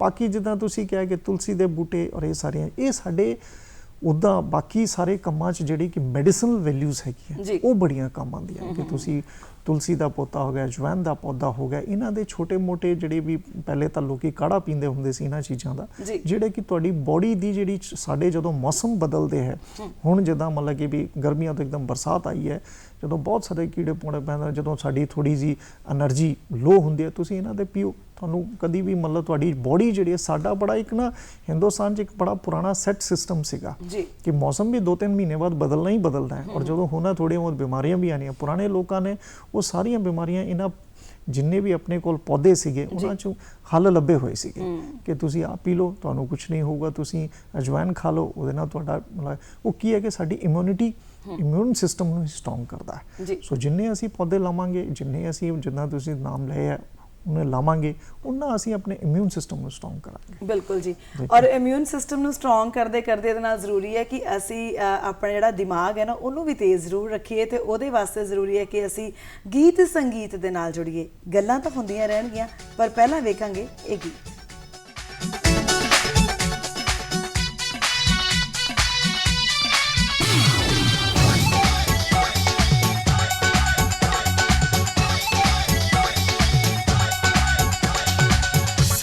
ਸੋਹਣਾ ਤੇਰਾ ਚੰਨ ਜਿਹਾ ਮੁਖ ਨੀ, ਵੇਖ ਵੇਖ ਜਿਹਨੂੰ ਸਾਡੀ ਲੈਂਦੀ ਜਾਂਦੀ ਭੁੱਖ ਨੀ। ਸੋਹਣੀ ਨੀ ਸੋਹਣਾ ਤੇਰਾ ਚੰਨ ਜਿਹਾ ਮੁਖ ਨੀ, ਵੇਖ ਵੇਖ ਜਿਹਨੂੰ ਸਾਡੀ ਲੈਂਦੀ ਜਾਂਦੀ ਭੁੱਖ ਨੀ। ਸਾਂਝ ਕੋਈ ਮੁਹੱਬਤਾਂ ਦੀ ਪਾ ਲੈ ਬਿੱਲੋ ਰਾਣੀਏ, ਸਾਂਝ ਕੋਈ ਮੁਹੱਬਤਾਂ ਦੀ ਪਾ ਲੈ ਬਿੱਲੋ ਰਾਣੀਏ। ਦਿਲ ਸਾਡੇ ਦਿਲ ਨਾ ਵਟਾ ਲੈ ਬਿੱਲੋ ਰਾਣੀਏ, ਦਿਲ ਸਾਡੇ ਦਿਲ ਨਾ ਵਟਾ ਲੈ ਬਿੱਲੋ ਰਾਣੀਏ, ਦਿਲ ਸਾਡੇ ਦਿਲ ਨਾ ਵਟਾ ਲੈ ਬਿੱਲੋ ਰਾਣੀਏ। ਹਰ ਵੇਲੇ ਮੈਨੂੰ ਤੂੰ ਬੁਲਾਉਣ ਨੂੰ ਫਿਰੇ ਵੇ, ਅੱਖ ਨਾਲ ਅੱਖ ਤੂੰ ਲੜਾਉਣ ਨੂੰ ਫਿਰੇ। ਦੋ ਵਾਲਾ ਜੋੜ ਮੈਂ ਨੀ ਚਾਰ ਕਰਨਾ, ਦੋ ਵਾਲਾ ਜੋੜ ਮੈਂ ਨੀ ਚਾਰ ਕਰਨਾ। ਹੱਟ ਪਿੱਛੇ ਮੈਂ ਨੀ ਹਲੇ ਪਿਆਰ ਕਰਨਾ ਵੇ, ਹੱਟ ਪਿੱਛੇ ਮੈਂ ਨੀ ਹਲੇ ਪਿਆਰ ਕਰਨਾ ਵੇ, ਹੱਟ ਪਿੱਛੇ ਮੈਂ ਨੀ ਹਲੇ ਪਿਆਰ ਕਰਨਾ।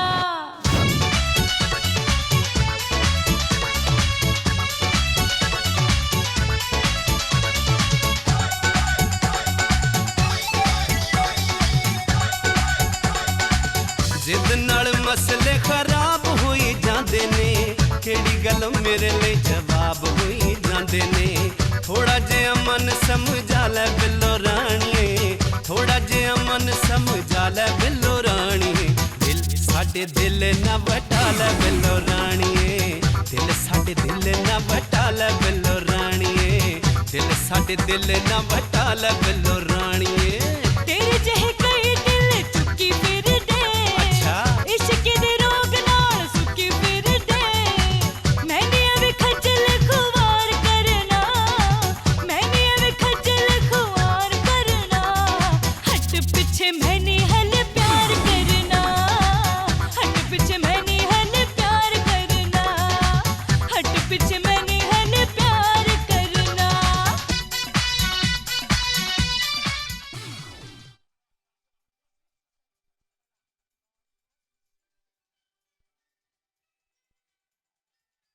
छोटू के लिए छोटू सा बेड, छोटू सा टेडी, छोटू ब्लैंकेट।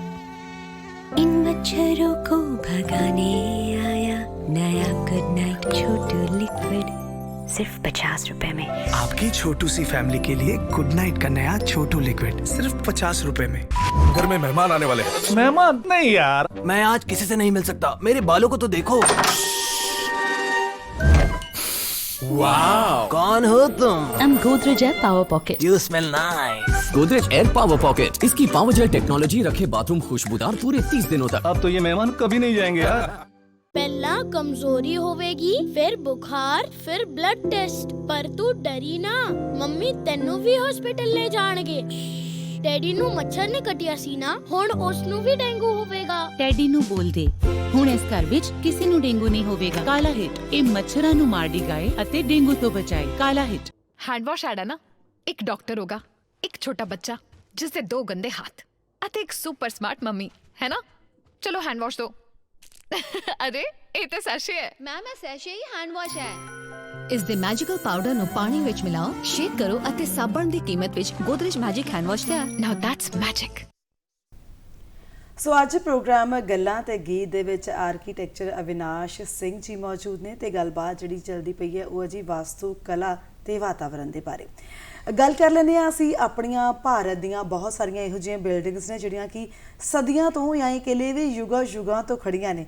ਉਦਾਹਰਨ ਸਰ ਤੁਸੀਂ ਕਿਹੜੀ ਦੋਗੇ ਉਸ ਉੱਤੇ ਕਿ ਕਿਹੜੀਆਂ ਬਿਲਡਿੰਗਸ ਨੇ ਜਿਹੜੀਆਂ ਕਿ ਲੰਬੇ ਸਮੇਂ ਤੋਂ ਬਣੀਆਂ ਨੇ, ਜਦਕਿ ਉਸ ਵੇਲੇ ਤਾਂ ਅਸੀਂ ਆਰਕੀਟੈਕਚਰ ਦਾ ਸ਼ਬਦ ਦਾ ਵੀ ਇਸਤੇਮਾਲ ਨਹੀਂ ਕਰਦੇ ਹੁੰਦੇ ਸੀ? ਬਿਲਕੁਲ ਜੀ, ਬਿਲਕੁਲ ਸਹੀ ਗੱਲ ਹੈ। ਸਭ ਤੋਂ ਪਹਿਲੇ ਤਾਂ ਜੀ ਜ਼ਿਆਦਾ ਦੂਰ ਕੀ ਜਾਣਾ, ਸਾਡਾ ਹਰਮੰਦਰ ਸਾਹਿਬ ਹੈਗੇ ਜਿਹੜੇ ਬਿਲਡ ਜਿਹਨੂੰ ਕਹਿੰਦੇ ਨਾ ਅਸੀਂ ਵਾਸਤੂ ਕਲਾ ਔਰ ਵਾਤਾਵਰਣ ਦਾ ਇੱਕ ਨਾਇਆਬ ਨਮੂਨਾ ਜੀ, ਜੋ ਗੁਰੂ ਰਾਮਦਾਸ ਜੀ ਉਹਨਾਂ ਟਾਈਮਾਂ 'ਚ ਬਣਾ ਗਏ।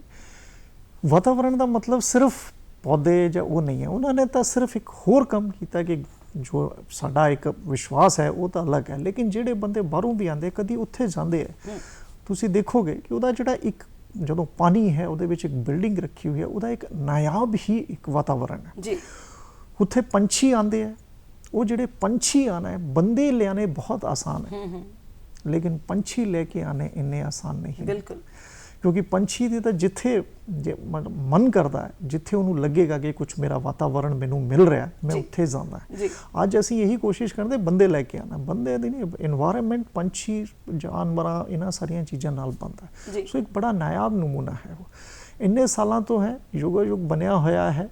ਅੱਜ ਵੀ ਤੁਸੀਂ ਦੇਖੋਗੇ ਪਾਣੀ ਦੇ ਵਿੱਚ ਇੱਕ ਛੋਟੀ ਜਿਹੀ ਮਤਲਬ ਜਿਹਨੂੰ ਆਪਾਂ ਮਤਲਬ ਦਰਬਾਰ ਸਾਹਿਬ ਕਹਿੰਦੇ ਆ ਉਹ ਰੱਖਿਆ ਹੋਇਆ, ਲੇਕਿਨ ਗੁਰੂ ਰਾਮਦਾਸ ਜੀ ਨੇ ਉਹ ਇੰਨਾ ਕੁ ਵਧੀਆ ਬਣਾਇਆ ਕਿ ਇੰਨਾ ਸਾਲ ਹੋ ਗਏ 400-500 ਸਾਲ, ਲੇਕਿਨ ਉਹਨੂੰ ਅੱਜ ਵੀ ਉਹਦੀ ਜਿਹੜੀ ਵਾਤਾਵਰਣ ਹੈ, ਜਿਹੜਾ ਉਹਦਾ ਹਰ ਬੰਦੇ ਦਾ ਐਕਸਪੀਰੀਅੰਸ ਹੈ, ਹਰ ਏਜ ਦਾ ਉਹ ਅਲੱਗ ਹੋਊਗਾ, ਹਰ ਸਮੇਂ ਦਾ। ਤੁਸੀਂ ਸਵੇਰੇ ਚਲੋ ਜਦੋਂ ਉੱਥੇ ਹੋਊਗਾ ਤਾਂ ਉੱਥੇ ਇੱਕ ਅਲੱਗ ਨੂਰ ਤੁਹਾਨੂੰ ਦਿਖੇਗਾ, ਉਹ ਵਾਤਾਵਰਣ ਹੈ। ਜਦੋਂ ਤੁਸੀਂ ਸ਼ਾਮ ਨੂੰ ਫੀਲ ਕਰਦੇ ਹੋ, ਰਾਤ ਨੂੰ ਫੀਲ ਕਰਦੇ ਹੋ, ਅਲੱਗ ਹੈ। ਹਰ ਸਮੇਂ ਹਰ ਮੌਸਮ ਦਾ ਅਲੱਗ ਫੀਲ ਕਰਦੇ, ਇਹਨੂੰ ਵਾਤਾਵਰਣ ਕਹਿੰਦੇ। ਔਰ ਜਿੰਨੀਆਂ ਬਿਲਡਿੰਗਾਂ ਅਸੀਂ ਇੱਦਾਂ ਦੀਆਂ ਬਣਾਈਆਂ ਉਹ ਕਦੀ ਖਤਮ ਨਹੀਂ ਹੋ ਸਕਦੀ। ਇਹ ਸ਼ਾਇਦ ਗੁਰੂਆਂ ਨੇ ਇਹ ਚੀਜ਼ਾਂ ਨੂੰ ਬਹੁਤ ਪਹਿਲੇ ਸੋਚ ਲਿਆ ਸੀ। ਇੱਦਾਂ ਹੀ ਜਿੰਨੇ ਤੁਸੀਂ ਵੀ ਮਤਲਬ ਪੁਰਾਤਨ ਦੇ ਵਿੱਚ ਚਲੋਗੇ, ਤੁਸੀਂ ਰਾਜਸਥਾਨ ਚਲੇ ਜਾਓ, ਰਾਜਸਥਾਨ ਜਿੰਨੀਆਂ ਹਵੇਲੀਆਂ ਹੈਗੀਆਂ, ਜਿੰਨੇ ਫੋਰਟ ਹੈ, ਦੇਖੋ ਜੀ ਉਹ 400 500 ਸਾਲ ਦੇ ਬਣੇ ਪਏ ਹੈ ਜੀ, ਅੱਜ ਵੀ ਉਹਨਾਂ ਨੂੰ ਕੁਝ ਨਹੀਂ ਹੋਇਆ ਜੀ। ਜਦਕਿ ਅੱਜ ਜੇ ਤੁਸੀਂ ਹੋਰ ਸਾਊਥ 'ਚ ਚਲੇ ਜਾਓ, ਸੇਮ ਉੱਦਾਂ ਹੀ ਮਤਲਬ ਮਦੁਰਈ ਟੈਂਪਲ ਹੈਗਾ ਜੀ, ਜਿਹੜਾ ਕਿ ਇੰਨਾ ਪਾਣੀ ਦੇ ਵਿੱਚ ਹੈ। ਆ ਤੁਸੀਂ ਰਾਮੇਸ਼ਵਰਮ ਚਲੇ, ਜਿਹੜਾ ਪਾਣੀ ਤਿੰਨੋਂ ਸਾਈਡ ਸੀ ਹੈਗਾ ਔਰ ਵਿੱਚ ਮੰਦਿਰ ਹੈਗਾ, ਉਹ ਪਾਣੀ ਦੇ ਵਿੱਚ ਹੈਗਾ ਜੀ, ਕੁਛ ਨਹੀਂ ਹੁੰਦਾ ਉਹਨੂੰ। ਸੋ ਅੱਜ ਅਸੀਂ ਕਹਿੰਦੇ ਕਿ ਸਾਡੀ ਛੋਟੀ ਜਿਹੀ ਬਿਲਡਿੰਗ ਬਣਾਉਣੇ ਤੇ ਉਹਦੇ ਵਿੱਚ ਮਤਲਬ ਕਿ ਵੀ ਸੀਪੇਜ ਦੀ ਪ੍ਰੋਬਲਮ ਆ ਜਾਂਦੀ। ਮੈਂ ਕਿਹਾ ਉਹ ਇੰਨੀਆਂ ਪੁਰਾਣੀਆਂ ਬਿਲਡਿੰਗਾਂ ਹੈਗੀਆਂ ਜਿਹੜੀਆਂ 400 500 ਸਾਲ ਤੋਂ ਖੜੀਆਂ ਹੈ, ਉਹ ਜਿਹੜਾ ਇੱਕ ਪੁਰਾਤਨ ਸਮਝ ਸੀਗੀ ਸਾਡੇ ਲੋਕਾਂ ਦੀ, ਉਹ ਅੱਜ ਵੀ ਉੱਦਾਂ ਦੀ ਉੱਦਾਂ ਹੀ ਜੀ। ਉਹਦੇ ਵਿੱਚ ਸਾਡਾ ਲੋਕਲ ਕਲਾਈਮੇਟ, ਉਹਨਾਂ ਨੇ ਲੋਕਲ ਕਲਾਈਮੇਟ ਨੂੰ ਸਮਝਿਆ, ਫਿਰ ਲੋਕਲ ਮਟੀਰੀਅਲ ਨੂੰ ਸਮਝਿਆ ਕਿ ਸਾਡੇ ਕੋਲ ਲੋਕਲ ਮਟੀਰੀਅਲ, ਰਾਜਸਥਾਨ ਜਾਓਗੇ ਤੁਹਾਨੂੰ ਸਾਰਾ ਕੁਝ ਪੱਥਰ ਦਾ ਹੀ ਮਿਲੂਗਾ ਕਿਉਂਕਿ ਅਵੇਲੇਬਲ ਸੀਗਾ। ਉਹਦੇ ਹੀ ਹਿਸਾਬ ਨਾਲ ਉਹਨਾਂ ਨੇ ਸਾਰੀਆਂ ਚੀਜ਼ਾਂ ਡਿਵੈਲਪ ਕੀਤੀਆਂ, ਸਾਰੀਆਂ ਚੀਜ਼ਾਂ ਨੂੰ ਬਣਾਇਆ ਤਾਂ ਕਿ ਜਿਹੜੀ ਚੀਜ਼ ਹੈ ਕਦੀ ਨਾ ਕਦੀ ਲੋਕਲ ਮਟੀਰੀਅਲ ਹੁੰਦਾ ਉਹ ਕਦੀ ਖਤਮ ਨਹੀਂ ਹੁੰਦਾ। ਤੁਸੀਂ ਹਿਮਾਚਲ 'ਚ ਚਲੇ ਜਾਓ, ਤੁਹਾਨੂੰ ਬਹੁਤ ਮੰਦਿਰ ਮਿਲਣਗੇ ਜਿਹੜੇ ਲੱਕੜ ਦੇ ਬਣੇ ਹੋਏ ਆ ਜੀ। ਮਤਲਬ ਉਹੀ ਮੈਂ ਕਹਿ ਰਿਹਾ, ਤੁਸੀਂ ਕੇਰਲਾ ਚਲੇ ਜਾਓ, ਉੱਥੇ ਤੁਹਾਨੂੰ ਬਿਲਡਿੰਗਾਂ ਮਿਲਣਗੀਆਂ ਜਿਹੜੀਆਂ 100 400 ਸਾਲ ਪੁਰਾਣੀਆਂ ਹੈਗੀਆਂ, ਜਿਹੜੀਆਂ ਲੱਕੜ ਦੀਆਂ ਹੈਗੀਆਂ, ਟੋਟਲ ਲੱਕੜ ਦੀਆਂ। ਔਰ ਬਿਲਕੁਲ ਔਰ ਉੱਥੇ ਜਾਓਗੇ ਤੁਹਾਨੂੰ ਹਵਾ ਪਾਸ ਹੁੰਦੀ ਹੋਈ ਦਿਖੇਗੀ, ਤੁਹਾਨੂੰ ਲੱਗੇਗਾ ਕਿ ਮੌਸਮ ਬਹੁਤ ਵਧੀਆ। ਤੁਸੀਂ ਰਾਜਸਥਾਨ 'ਚ ਜਿੱਥੇ ਇੰਨੀ ਗਰਮੀ ਹੈ, ਉੱਥੇ ਕਿਲੇ ਚਲੇ ਜਾਓ, ਤੁਹਾਨੂੰ ਗਰਮੀ ਨਾਂ ਦੀ ਫੀਲ ਹੀ ਨਹੀਂ ਹੁੰਦਾ।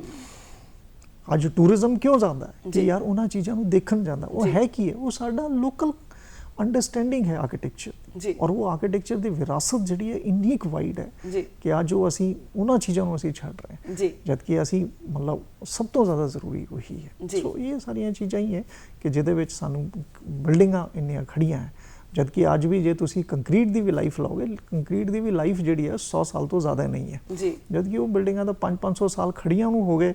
ਔਰ ਇਸ ਤੋਂ ਜ਼ਿਆਦਾ ਕੀ ਹੈ, ਤੇ ਸਾਨੂੰ ਇਹ ਸੋਚਣਾ ਪਏਗਾ ਕਿ ਜਿਹੜਾ ਪੁਰਾਣਾ ਜਿਹੜਾ ਉਹ ਚੀਜ਼ਾਂ ਸੀ ਉਹ ਜ਼ਿਆਦਾ ਠੀਕ ਹੈ ਕਿ ਕੰਕਰੀਟ ਜਿਹੜਾ ਅਸੀਂ ਇਸਤੇਮਾਲ ਕਰ ਰਹੇ ਜਿਹਦੀ ਲਾਈਫ 100 ਸਾਲ ਹੈ। ਤੁਸੀਂ ਕਿਸੇ ਵੀ ਸਿਵਲ ਇੰਜੀਨੀਅਰ ਨੂੰ ਪੁੱਛ ਲਈ, 100 ਸਾਲ ਤਾਂ ਲਾਈਫ ਜ਼ਿਆਦਾ ਲੈਂਦੀ ਹੀ ਨਹੀਂ ਹੈ ਜੀ ਜੀ, ਠੀਕ ਹੈ। ਤਾਂ ਉਹ ਸਾਰੀਆਂ ਚੀਜ਼ਾਂ, ਬਟ ਨੋ ਡਾਊਟ ਕਿ ਕਈ ਚੀਜ਼ਾਂ 'ਚ ਸਾਨੂੰ ਇਹਨਾਂ ਚੀਜ਼ਾਂ 'ਚ ਫਾਇਦਾ ਹੈ ਕਿ ਜਲਦੀ ਕੰਸਟਰਕਸ਼ਨ ਹੋ ਜਾਂਦੀ ਹੈ, ਕੋਈ ਹੋਰ ਸਿਸਟਮ ਹੈ, ਉਹ ਚੀਜ਼ਾਂ 'ਚ ਆਪਾਂ ਨੂੰ ਦੇਖਣਾ ਪੈਣਾ। ਜਦੋਂ ਅਸੀਂ ਅੱਜ ਦੇ ਸਮੇਂ ਦੀ ਗੱਲ ਕਰਦੇ ਹਾਂ ਨਾ, ਜਦੋਂ ਕਿ ਅੱਜ ਕੱਲ੍ਹ ਜਿਹੜਾ ਵਾ ਉਹ ਮੌਸਮ ਚੱਲਦਾ ਪਿਆ, ਸਾਉਣ ਦਾ ਮਹੀਨਾ ਚੱਲਦਾ ਪਿਆ ਹੈ ਨਾ, ਅਸੀਂ ਵੇਖਦੇ ਹਾਂ, ਔਰ ਖਾਸ ਤੌਰ ਦੇ ਉੱਤੇ ਇਹਦੇ ਵਿੱਚ ਜਿਹੜਾ ਨਾ ਧੁੱਪ ਚਾਹੀਦੀ ਹੁੰਦੀ ਹੈ ਪਰ ਉਹ ਬਹੁਤ ਘੱਟ ਨਿਕਲਦੀ ਹੈ ਨਾ, ਤੇ ਕਿਉਂਕਿ ਬਰਸਾਤੀ ਮੌਸਮ ਹੁੰਦਾ ਵਾ, ਕੀੜੇ ਮਕੌੜੇ ਵੀ ਬਹੁਤ ਤਰ੍ਹਾਂ ਦੇ ਆਉਂਦੇ ਨੇ। ਔਰ ਇਸ ਕਿਉਂਕਿ ਸਾਡਾ ਜਿਹੜਾ ਨਾਰਥ ਏਰੀਆ ਵਾ, ਜਿਹੜਾ ਉੱਤਰੀ ਭਾਰਤ ਹੈ, ਇਹਦੇ ਵਿੱਚ ਹਰੇਕ ਮੌਸਮ ਦਾ ਅਸੀਂ ਆਨੰਦ ਮਾਣਦੇ, ਜਿਵੇਂ ਤੁਸੀਂ ਸ਼ੁਰੂ ਦੇ ਵਿੱਚ ਵੀ ਦੱਸਿਆ। ਇਹਨਾਂ ਦਿਨਾਂ ਦੇ ਵਿੱਚ ਖਾਸ ਤੌਰ ਦੇ ਉੱਤੇ ਕਿਹੜੇ ਬੂਟੇ ਹੈ ਜਿਹੜੇ ਕਿ ਨਾਰਥ ਇੰਡੀਆ ਦੇ ਵਿੱਚ ਲਗਾਉਣੇ ਜਿਹੜੇ ਆ ਉਹ ਵਧੀਆ ਰਹਿੰਦੇ ਨੇ?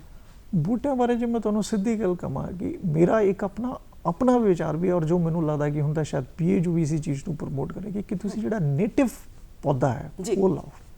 ਕਦੀ ਕੀ ਹੁੰਦਾ ਕਿ ਅਸੀਂ ਜਿਹੜਾ ਮਤਲਬ ਨੇਟਿਵ ਪੌਦਾ, ਜਿੱਦਾਂ ਸਾਡੇ ਇੱਥੇ ਜਿਹੜੇ ਅੰਬ ਹੋ ਗਿਆ, ਨਿੰਮ ਹੋ ਗਈ, ਡਰੇਕ ਹੋ ਗਈ, ਬੇਰ ਹੋ ਗਈ, ਜਾਮਨ ਹੋ ਗਈ, ਇਹ ਸਾਡੇ ਨੇਟਿਵ ਪੌਦੇ।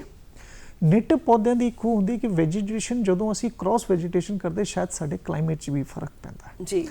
ਅੱਜ ਤਾਂ ਸ਼ਾਇਦ PAU ਵੀ ਇਹ ਚੀਜ਼ਾਂ ਨੂੰ ਪ੍ਰਮੋਟ ਕਰ ਰਹੀ ਹੈ ਕਿ ਵੀ ਜਿਹੜਾ ਸਾਡਾ ਜਿੱਥੇ ਦਾ ਜੋ ਕਲਾਈਮੇਟ ਹੈ ਉੱਥੇ ਦੇ ਉਹੀ ਪੌਦੇ ਲਾਏ ਜਾਣ ਜੀ, ਨਾ ਕਿ ਅਸੀਂ ਕਈ ਵਾਰ ਹੁਣ ਤਾਂ ਸ਼ਾਇਦ ਇਹ ਮਤਲਬ ਇੱਕ ਹਾਈ ਕੋਰਟ ਦਾ ਵੀ ਆਰਡਰ ਆਇਆ ਸੀਗਾ ਕਿ ਵੀ ਜਿਹਦੇ ਵਿੱਚ ਇਹ ਕਿਹਾ ਸੀਗਾ ਕਿ ਪਾਮ ਦੇ ਟਰੀਜ਼ ਬੈਨ ਕੀਤੇ ਜਾਣਗੇ ਥੋੜੇ ਵੇ।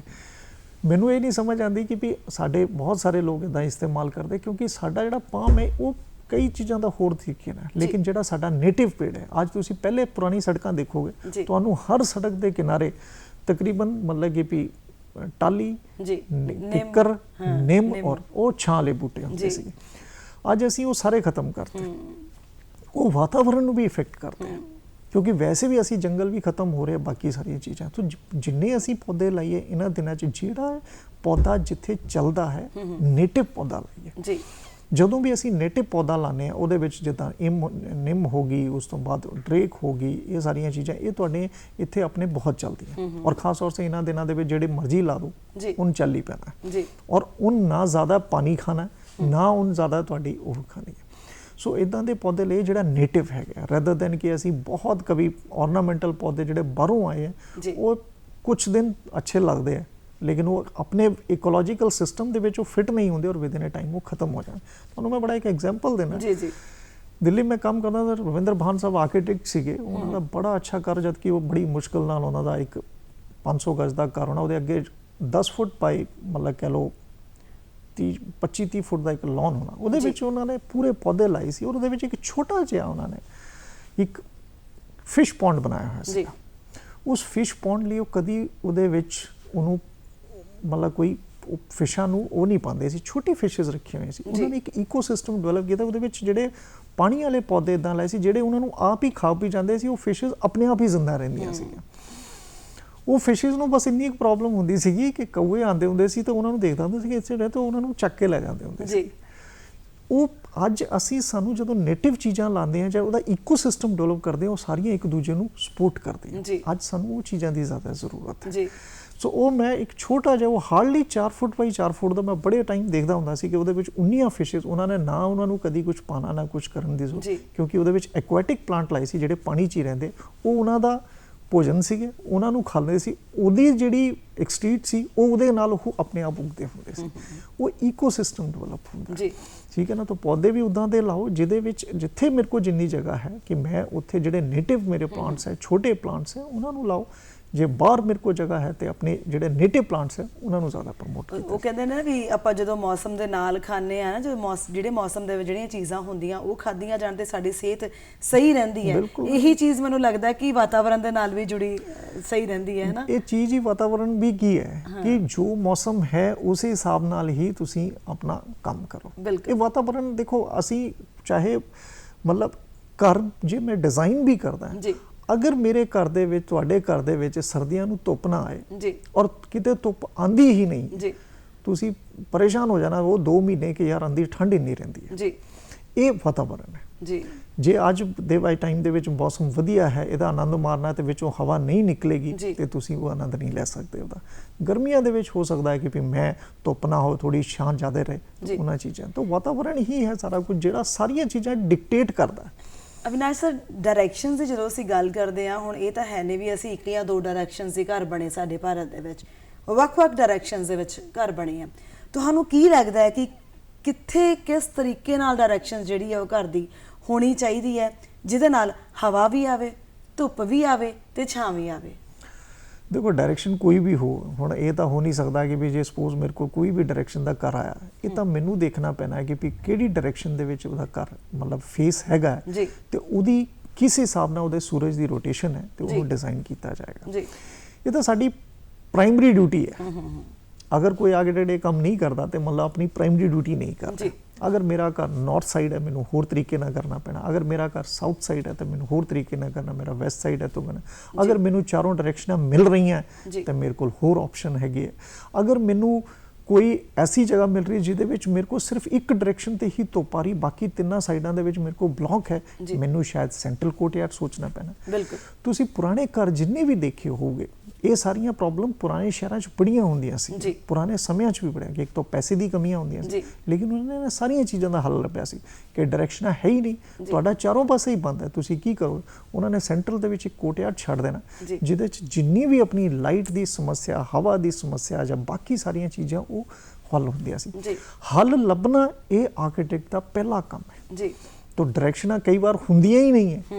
ਤੁਸੀਂ ਕਹਿੰਦੇ ਨਾ ਚਾਰੋਂ ਡਾਇਰੈਕਸ਼ਨਾਂ ਹੈਗੀਆਂ, ਕਈ ਵਾਰ ਸਾਡੇ ਕੋਲ ਪਲਾਟ ਇਦਾਂ ਦਾ ਆਉਂਦਾ ਕਿ ਉਹਦੇ ਕੋਲ ਕੋਈ ਆਪਸ਼ਨ ਹੀ ਨਹੀਂ ਹੈ, ਫਿਰ ਵੀ ਘਰ ਬਣਾਉਣਾ। ਔਰ ਜੇ ਤੁਸੀਂ ਪੁਰਾਣੇ ਜਿੰਨੇ ਵੀ ਪੁਰਾਣੇ ਸ਼ਹਿਰਾਂ ਦੇ ਘਰ ਦੇਖੋਗੇ ਇਦਾਂ ਹੀ ਬਣੇ ਹੋਣਗੇ ਕਿ ਚਾਰੋਂ ਪਾਸੇ ਬੰਦ ਹੈ, ਸਿਰਫ ਇੱਕ ਪਾਸੇ ਗਲੀ ਦੇ ਵਿੱਚ ਉਹਨੂੰ ਹੈ, ਲੇਕਿਨ ਅੰਦਰ ਕੋਰਟਯਾਰਡ ਛੱਡਿਆ ਔਰ ਤੁਸੀਂ ਅੰਦਰ ਜਾਓ ਤੁਹਾਨੂੰ ਬਿਲਕੁਲ ਜਿੰਨੀਆਂ ਪੁਰਾਣੀਆਂ ਹਵੇਲੀਜ਼ ਬਣੀਆਂ ਹੋਣੀਆਂ ਸਾਰੀਆਂ ਕੋਰਟਯਾਰਡ ਦੇ ਨਾਲ ਜੀ। ਸੋ ਹਰ ਸਮੱਸਿਆ ਦਾ ਹੱਲ ਲੱਭਣਾ ਉਹ ਕਲਾਈਮੇਟ ਦੇ ਨਾਲ ਹੀ ਹੈ ਜੀ। ਬਿਲਕੁਲ, ਤੇ ਉਹਨੂੰ ਆਪਾਂ ਉਸੇ ਹਿਸਾਬ ਨਾਲ ਹੀ ਦੇਖਣਾ ਹੀ ਪੈਂਦਾ। ਹੁੰਦਾ ਕੀ ਹੈ ਕਿ ਅਸੀਂ ਅੱਜ ਕੱਲ੍ਹ ਦੇਖਦੇ ਹਾਂ ਕਿ ਵਰਲਡ ਵਾਈਡ ਪਾਣੀ ਦੀ ਸਮੱਸਿਆ ਬਹੁਤ ਵੱਡੇ ਪੱਧਰ ਤੇ ਚੱਲਦੀ ਪਈ ਹੈ। ਭਾਵੇਂ ਹੁਣ ਪੰਜਾਬ ਦੇ ਵਿੱਚ ਹੜ੍ਹ ਹੀ ਆਏ ਹੋਏ ਨੇ, ਪਰ ਫਿਰ ਵੀ ਪਾਣੀ ਦੀ ਸਮੱਸਿਆ ਵੇਖਿਆ ਜਾਵੇ ਤਾਂ ਪੂਰੇ ਭਾਰਤ ਦੀ ਗੱਲ ਵਰਲਡ ਵਾਈਡ ਚੱਲਦੀ ਪਈ ਹੈ।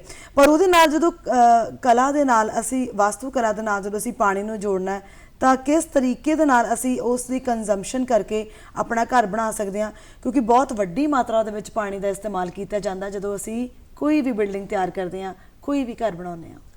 ਮੈਂ ਵੈਸੇ ਕਹਾਂ ਕਿ ਬਿਲਡਿੰਗਸ ਦਾ ਇਸਤੇਮਾਲ ਹੁੰਦਾ ਹੈ, ਜਿਹੜੀ ਪਾਣੀ ਦੀ ਕੰਜ਼ੰਪਸ਼ਨ ਹੈ ਕੰਸਟਰਕਸ਼ਨ ਦੇ ਵਿੱਚ, ਜੇ ਅੱਜ ਵੀ ਤੁਸੀਂ ਇੱਕ ਸਟੈਟਿਕ ਚੱਕੋਗੇ 25 to 35% ਜਿਹੜਾ ਪਾਣੀ ਐਕਚੁਅਲ 'ਚ ਹੈ ਉਹ ਕੰਸਟਰਕਸ਼ਨ ਦੇ ਵਿੱਚ ਹੀ ਇਸਤੇਮਾਲ ਹੋ ਜਾਂਦਾ ਹੈ।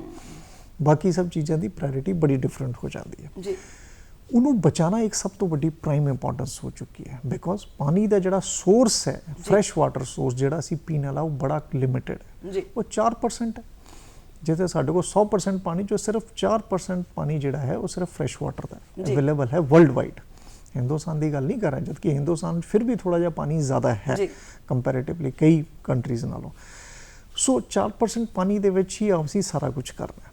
ਸੋ ਮੇਨ ਅੱਜ ਹੋਈ ਹੈ ਕਿ ਜਦੋਂ ਅਸੀਂ ਪਾਣੀ ਦੇ ਰਹੇ, ਪਾਣੀ ਦੀ ਸਭ ਤੋਂ ਜ਼ਿਆਦਾ ਕੰਜ਼ੰਪਸ਼ਨ ਕੰਸਟਰਕਸ਼ਨ ਦੇ ਵਿੱਚ। ਦੂਸਰਾ ਤੁਸੀਂ ਦੇਖੋਗੇ ਤੁਹਾਡੀ ਡੇਲੀ ਯੂਜ਼ੇਜ ਦੇ ਵਿੱਚ ਪਾਣੀ ਦੀ ਕਿੰਨੀ ਹੋਵੇ ਜੀ। ਪੀਣਾ ਔਰ ਖਾਣਾ ਤਾਂ ਇੱਕ ਹੈ, ਲੇਕਿਨ ਅੱਜ ਤੁਸੀਂ ਜਿਹੜਾ ਫਲਸ਼ਿੰਗ ਜਾਂ ਟਾਇਲਟਸ ਦੇ ਵਿੱਚ ਜਿੰਨਾ ਇਸਤੇਮਾਲ ਕਰਦੇ ਹੋ, ਇੱਕ ਫਲਸ਼ ਦੇ ਵਿੱਚ ਪਹਿਲੇ ਕਿਸੇ ਟਾਈਮ ਦੇ ਵਿੱਚ 5 ਤੋਂ 6 ਲੀਟਰ ਪਾਣੀ ਫਲਸ਼ ਹੋ ਜਾਇਆ ਕਰਦਾ ਸੀ, ਜਦਕਿ ਸਾਡੇ ਕੋਲ ਪਾਣੀ ਦੀ ਸਭ ਤੋਂ ਵੱਡੀ ਹੁਣ ਨਵੀਂ ਫਲਸ਼ਸ ਆਈਆਂ ਹੈ ਜਿਹਦੇ ਵਿੱਚ ਅਸੀਂ ਵਾਟਰ ਕੰਜ਼ਰਵੇਸ਼ਨ ਦੀ ਪੂਰੀ ਕੰਮ ਕਾਫੀ ਮਤਲਬ ਉਹ ਹੈ, ਜਿਹਦੇ ਵਿੱਚ ਡੈਫੀਨਿਟਲੀ ਸ਼ਾਇਦ ਸਾਡਾ ਅੱਧਾ ਲੀਟਰ ਜਾਂ ਪੌਣਾ ਲੀਟਰ ਪਾਣੀ ਵੀ ਕਹਿ ਸਕਦੇ ਹਾਂ ਅਸੀਂ ਕਿ ਆਉਣ ਵਾਲੇ ਸਮੇਂ ਦੇ ਵਿੱਚ ਹੋਰ ਵੀ ਜ਼ਿਆਦਾ ਇੰਪਰੂਵਮੈਂਟ ਜਿਹੜਾ ਇਹਦੇ ਵਿੱਚ ਕੀਤਾ ਜਾ ਸਕਦਾ ਹੈ ਤਾਂ ਕਿ ਅਸੀਂ ਆਪਣੀਆਂ ਬਿਲਡਿੰਗਸ ਨੂੰ ਵਧੀਆ ਤਰੀਕੇ ਦੇ ਨਾਲ ਇਕੋ ਫ੍ਰੈਂਡਲੀ ਬਣਾ ਸਕੀਏ ਤੇ ਆਪਣੇ ਵਾਤਾਵਰਣ ਦੇ ਨਾਲ ਜੋੜ ਕੇ ਜਿਹੜੀਆਂ ਬਿਲਡਿੰਗਸ ਬਣਾਈਆਂ ਜਾਂਦੀਆਂ ਨੇ ਉਹ ਜ਼ਿਆਦਾ ਵਧੀਆ ਰਹਿੰਦੀਆਂ ਨੇ। ਭਾਵੇਂ ਜਗ੍ਹਾ ਥੋੜੀ ਹੋਵੇ ਚਾਹੇ ਜ਼ਿਆਦਾ ਹੋਵੇ, ਪਰ ਕੋਸ਼ਿਸ਼ ਕੀਤੀ ਜਾਵੇ ਕਿ ਹਰਿਆਵਲ ਜਿਹੜੀ ਹੈ ਸਾਡੇ ਆਲੇ ਦੁਆਲੇ ਜ਼ਰੂਰ ਹੋਵੇ ਤਾਂ ਕਿ ਅਸੀਂ ਆਪਣੇ ਆਲੇ ਦੁਆਲੇ ਤੋਂ ਦੇਖ ਕੇ ਪ੍ਰਭਾਵਿਤ ਹੋ ਕੇ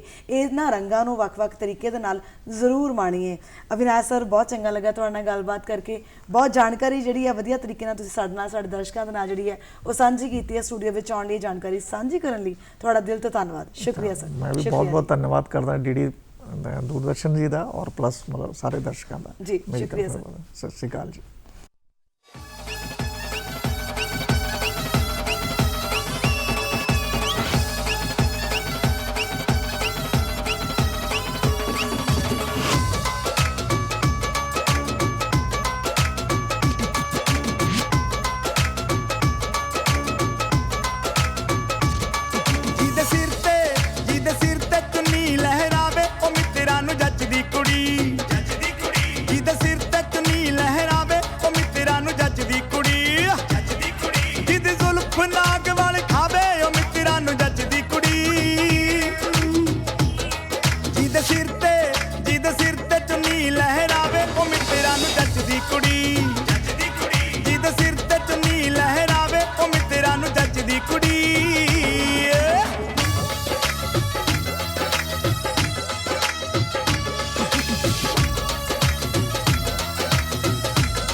ਲੰਘ ਜਾਵੇ ਸਾਰੇ ਉਹਨੂੰ ਤੱਕਦੇ, ਚੰਨ ਜਿਹਾ ਲੱਗਦੀ ਸਿਤਾਰੇ ਉਹਨੂੰ ਤੱਕਦੇ।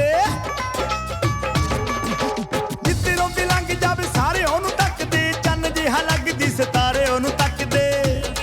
ਫੁੱਲ ਖਿੜ ਜਾਣ, ਫੁੱਲ ਖਿੜ ਜਾਣ, ਫੁੱਲ ਖਿੜ ਜਾਣ ਜਦੋਂ ਮੁਸਕਾਵੇ ਉਹ ਮਿੱਤਰਾਂ ਨੂੰ ਜੱਚਦੀ ਕੁੜੀ। ਜਿਹਦੇ ਸਿਰ ਤੇ ਚੁੰਨੀ ਲਹਿਰਾਵੇ ਉਹ ਮਿੱਤਰਾਂ ਨੂੰ ਜੱਚਦੀ ਕੁੜੀ।